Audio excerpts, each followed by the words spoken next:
Guys, how about Taysom Hill? I mean, what a day. He had 3 rushing yards, well over 100 rushing yards, 8 receptions, just absolutely crushed it. And the question that a lot of people are going to have going forward is, can you start him in your fantasy football lineup?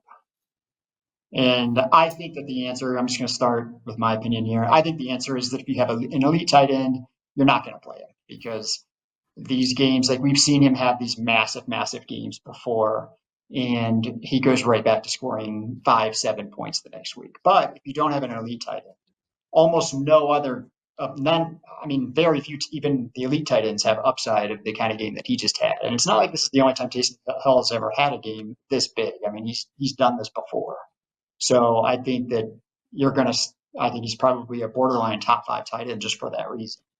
And his involvement, he throws the ball, he runs, and he gets receptions. I mean, there's 3 different ways he can get points. Yeah, I definitely agree with you that if you have Taysom Hill, you're probably starting him.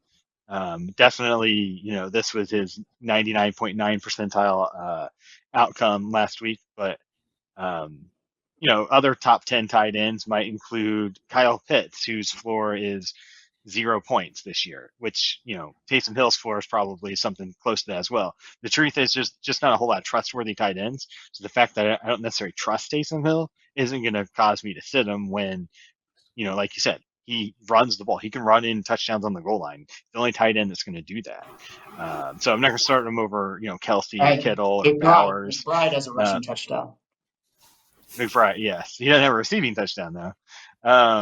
So, yeah, maybe if you don't have a top 5 tight end, then, Taysom Hill, he's definitely, worth a gamble at that point. Yeah, I'm in a best ball league, and he is one of my prime go get your players in a best ball league where you don't have to set your lineup. If he gets you 0 points, it's fine. But when he scores these 50-point weeks, he just automatically makes a spot into your lineup, and you win that week. And that's the type of receivers and players that I want in a best ball league. So I am very happy to have him in that league. Need more weeks of hit like this out of him for that type of league. But it is a little more Is he also challenging. quarterback eligible?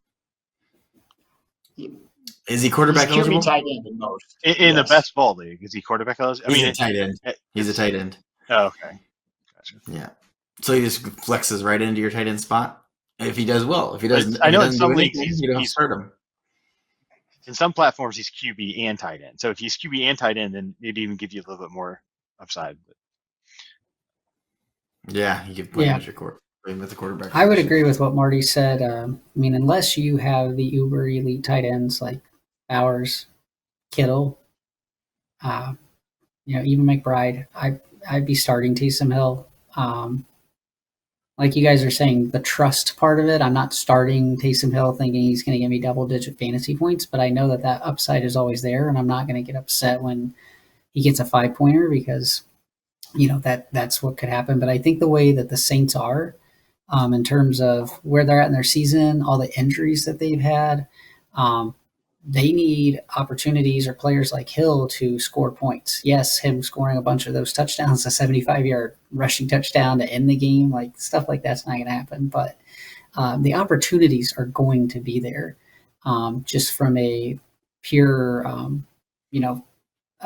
like I said, injury standpoint with the Saints. They need somebody to go in there and do that. Kamara isn't Derrick Henry. He isn't going to get every single goal line carry. And, Taysom Hill's been doing this for multiple years now where they get the ball in the red zone. He gets one chance. They're not going to run him 3 straight plays, but he usually gets one chance. And those are players that you want in your lineup that just have that ability to get those high value touches. So I don't think you can trust him for 44, but I do think you can start him pretty comfortably. Unless you have a top 5 tight end in a really good matchup. No, I choked it away. Don't forget the ultimate upside.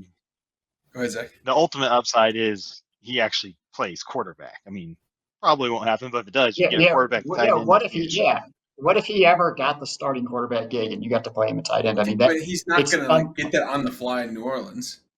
He's had it before. Yeah, I mean, it's unlikely. He's played a full game of quarterback. But he's not. They're not going to come out and be like, Carr's injured. Maybe that would be the case, but not. Well, we've already seen that. Carr's injured, and he wasn't the guy. So So we have seen it it's gonna from take two Taysom injuries. Hill, but not this year. He might be the third man. He might be the third man up. Yeah.